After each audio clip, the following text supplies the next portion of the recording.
Hello everyone and welcome back to Good Morning KU. I'm Lexi. And I'm Kohana. And this is our last show before fall break, so we want to get into quite a few things. Let's start off with midterms. Midterms have absolutely been kicking my butt lately. Have you had any projects or exams you've had to study for? Yes, I had a Greek and Roman art quiz, and then I had a bunch of essays to write. Sounds about right. Do you have any exciting fall break plans? Yes, I'm planning on going home for fall break. Oh, that's good. Me too. We both live very close, so it's only about a 45-minute drive home, which will be very nice for those extra 2 days off. On a different note, have you heard Taylor Swift's new album? Not exactly, but I know it's like booming. Apparently it is. Everyone has mixed opinions on it. I'm not a huge fan, but some people love it, which is great. Good for her. But it's not really my vibe. I feel like she's had better songs. Do you know any of her older songs? Yes, I love like all of her old songs. That's the type of Taylor Swift songs I like, but I don't really know like much of the new songs. We miss old Taylor Swift. Although we are not Swifties, we do appreciate her older music. Also, the weather has been quite dreary out lately, which Josie will talk about a bit more later, but how are you feeling with this colder weather? I am so excited. I cannot do the heat anymore. I'm so excited for fall. Me too. It's finally starting to feel like fall, which is wonderful, especially in Kansas when we're used to this hot humidity and crazy high temperatures, especially in August. So glad October's finally here. It's also almost spooky season, which we will talk about, I'm sure, in later shows. But do you have any fun Halloween plans yet? I'm not really sure what I'm doing for Halloween yet, but I'm really excited. Yep, we have time to prepare those as well. So after fall break, we have the career fair, which in a moment I will be interviewing Steve Rottinghaus, the career and outreach coordinator, to talk more about that. So we will hear from him after the break. For students searching for a way to stay active in an outdoorsy way, the City of Lawrence has bike trails running in every direction, and with the new bike share program, we can stay in shape as we tour the sights of our beautiful city. Clinton Lake is only a short 30-minute bike ride away from Daisy Hill and has the most incredible sunset location in all of Lawrence. Walking campus may give you the KU calves, but biking can give you the KU thighs.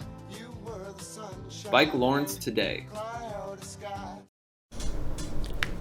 Welcome back. I'm Lexi, and I'm here with the Career and Outreach Coordinator, Steve Rottinghaus. Steve, thank you for being here. Thanks for having me. I always like talking about the career fair. Of course, yeah. So it's actually next Thursday on the 16th, and we're going to get into some details on what it is and why you should go. So first off, what is the career fair? The career fair is a great opportunity for our KU students, primarily our journalism and mass communication students, to learn about jobs, internships, and really start to network with some of these companies and make sure they have that professional pitch and kind of share that story. So again, it's all about making connections, finding out what these companies are looking for. And I personally have been to the career fair a few times, but why should I attend again? Well, hopefully you made some connections in the previous time, the previous times you were there, and then you can kind of reconnect with those companies. I am excited. We've got a couple new companies that I hope you can connect with. Hallmark Cards, Signal Theory. They weren't at our last career fair, but they're coming back. And then Still Media and Waltz Tetrick. There are some new companies that I hope our students can connect with. And I think it's all about repetition. The more you can get in front of these companies, share your professional story and what you want to do professionally, I always think that's a good thing. It sounds like it's a great way to make connections. So how long have you been doing the career fair for? This is my 11th year, so we've done 2 a year ever since I started. I guess we didn't have one my first fall semester. So this will be my 20th career fair, my 18th one in person. And I seem to learn something new every time. We're doing this new thing the day before the career fair, where TV stations are going to be on campus reviewing video highlights from students. So I'm excited about that. And then hopefully those students will make a connection on Wednesday and then follow up with those companies on Thursday. So again, it's a great opportunity to connect with professionals. Yeah. How should we prepare for the career fair? What should we wear? What should we bring with us? I always say treat it like an interview. I always say business casual at the minimum. This isn't the event where you want to show up in your hooded sweatshirt, your backward ball caps, your pajama bottoms. Try to think you would dress like for an actual interview. I know this is what I would wear. I know I'm not the most stylish guy, but if I was a student, this is what I would wear. Collared shirt, tie. You don't need to invest in a big time suit. If you want to, that's fine. I think that's a sharp look. And also we have this professional development clothing closet, at the Summerfield Hall where the University Career Center is. So if a student does need extra clothing just for that day, it's my understanding you do not have to pay for that clothing. Oh, very helpful. So yeah, second floor, Summerfield Hall. I encourage students to check that out if you do need something for that day. Okay, perfect. And I remember last time I went to the career fair, I brought along a few of my resumes printed out. Do you think that's beneficial? Definitely. Try to have about 10 to 12 resumes. We'll have close to 25 companies. You're probably going to have time to see every company. Another thing I always like to say too, TV stations love the career fair. There's going to be 8 TV stations from Kansas City, Wichita, Topeka. And just because it's a TV station, don't just assume that, they're just looking for broadcasting on-air talent, because there's going to be some behind-the-scenes strategic communications roles, advertising, promotions, events, social media. So I always encourage students, just don't think, just because they're a TV station, there's nothing there for me. That can be a little intimidating, but it's good that you have behind-the-scenes and in front of the camera opportunities. Yeah. For sure. That's great. Is there anything else that we should know about before next week? I brought a little prop. I always think this is great. If you have something like this to bring with you, a folder, a Padfolio, just to kind of control the resumes because you don't want them falling out. We also will have a professional photographer on site. That's always popular. He'll be on the second floor between 11 and 2 that day. So if you need a new headshot for your LinkedIn profile, website, any sort of online presence, he can make that happen. He'll have the nice backdrop, the nice lighting. His turnaround time's awesome because he'll get those to me later in the week, and then I should have those to the students by the end of October. Very nice. Well, I definitely need a new headshot, so I will definitely be there.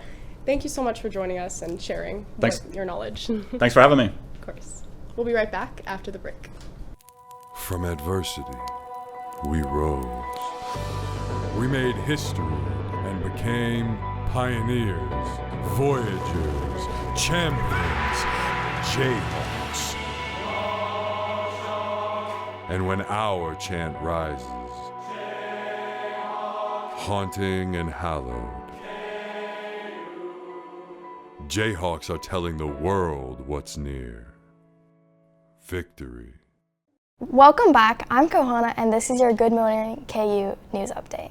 President Trump said yesterday that the chances for peace in the Middle East are good, nearing the second-year anniversary of the Hamas attack that started the war. Both Palestinian and Egyptian officials told the BBC they were close to a prisoner in the hostage exchange. Trump told reporters that the deal has a good chance of being a lasting deal. The U.S. Senate failed to pass a spending bill yesterday that would reopen the government. Proposals by both the Democrats and Republicans fell short of the 60 required votes. This is the 5th time the vote has fallen short of the ending government shutdown. Taylor Swift continues to smash all records with her new album. The Life of a Showgirl earned nearly 3 million sales on Friday, pushing her weekly total to the second highest of all time, just missing Adele's 25, which sold 3.4 million copies in 2015. The Kansas City Chiefs lost another heartbreaker last night after Jacksonville quarterback Trevor Lawrence tripped and fell before getting up to run in the game-winning touchdown. The Jaguars won the game 31-28, pushing their record 4-1, while the Chiefs fell 2-3 with another big game against Detroit, looming next Sunday night. For more in sports, we'll toss it over to Lexi. Thanks, Kohana. The football team earned a rare Big 12 road victory last weekend in Orlando. The Jayhawks beat UCF 27-20 after trailing the Knights 20-14 in the second half. Let me say that was a very stressful game. Kansas is now 4-2 overall and 2-1 in the Big 12 Conference. KU will play at Texas Tech this Saturday night, so stay tuned for that. The volleyball team split 2 matches in Texas this weekend. The Jayhawks lost 3-1 to TCU, but then bounced back to beat Taylor 3-2 to even up their conference record at 2-2. Kansas is 11-7 overall and will host Texas Tech tomorrow night at the Horsch Family Volleyball Arena. First serve is at 6 p.m. The soccer team also split their matches last week. KU beat K-State 4-1 in the Sunflower Showdown, but then lost 2-0 to Texas Tech on Sunday. The Jayhawks are 8-3-2 overall and 2-3 in the Big 12 Conference. Next up is a trip to Iowa State on Friday. And that's all I have for sports today. After the break, Josie will be back to tell us if we'll see any more rain this week. You may not hear it at first, but it's there. Our chant, rising.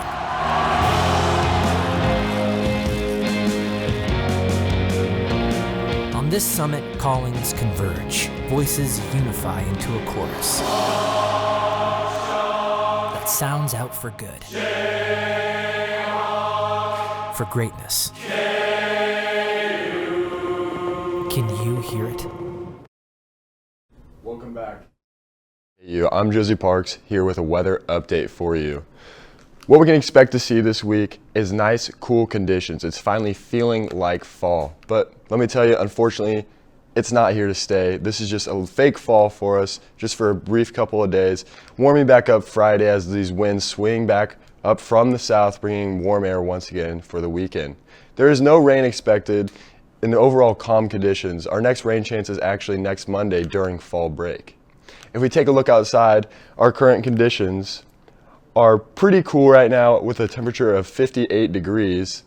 And we can see these gloomy conditions. Right now it's cloudy. It is going to warm up throughout the day as these clouds start to roll over us, and it'll become sunny as the day goes on. But even with this sunshine, it's not going to get too warm today, with a temperature increasing to around about 68 degrees. So 10 degree increase throughout the day. If we take a look at the surrounding area, that's kind of the same story. As we can see, sorry, I'm having some technical difficulties as our temperatures are not popping up. But as the day continues, as I said, the clouds will roll out. We'll see an increase of temperature and a decrease of cloud cover, with our temperatures getting up to 67 degrees. Our winds stay pretty constant out of the north throughout the day at around about 10 miles per hour and starting to die down as the evening goes on. And we'll see a very cool temperature tomorrow morning, and this is because we're not seeing a lot of clouds throughout the night and our winds die down, and it's going to be very chilly tomorrow. So if you're planning on getting up early, going to class, make sure you bring a jacket because temperatures tomorrow morning will be very cool. And we can see that here. Tomorrow we can see a temperature of we should be able to see a temperature tomorrow, but unfortunately it's just not going to show up for us. So our 7-day forecast, let's see if we can get this to work. Nope, okay. I'm not hitting any buttons, but this is pretty fun for me as I just see our slides not working for us. Let's see, this last one should work, our fall break slide. Nope, okay, well, just to sum it all up for you, finals week, just around the corner, I guess. To sum it up for you, we're experiencing a really cold front coming through, and it's bringing in nice cool temperatures, but it's not here to stay. As we move towards the weekend, it is going to heat back up, but it's going to be nice sunny fall conditions for you guys. So I hope enjoy it while it lasts, because it's not here to stay. And for those of you traveling during fall break, overall nice conditions. If you move up north, it's going to be chillier with some pretty big rain chances here with a low developing. This is our Sunday through Tuesday forecast, and we have a low over here moving through the Midwest, and it's going to go up north. So again, if you're traveling on Tuesday, expect some rain if you go up north. And we can see a little mid-latitude cyclone over here off the coast, causing some disturbances over in this area, and again another disturbance into the southern region. Again, so maybe if you're traveling to Texas or down south, you can expect to see some of these rain chances. But overall, it's going to be a very comfortable next couple of days, so soak it in and enjoy it while you can, because it will heat up to middle 70s to lower 80s by the end of the weekend. So again, this heat is coming back, but at least we got a little bit of this fall feel, and we can expect to see more of that coming up. That's all I have for you guys. Sorry for the technical difficulties. We will not be back next week, but when we come back in 2 weeks, hopefully we can see some Halloween forecasts. Thanks for watching Rock Chalk.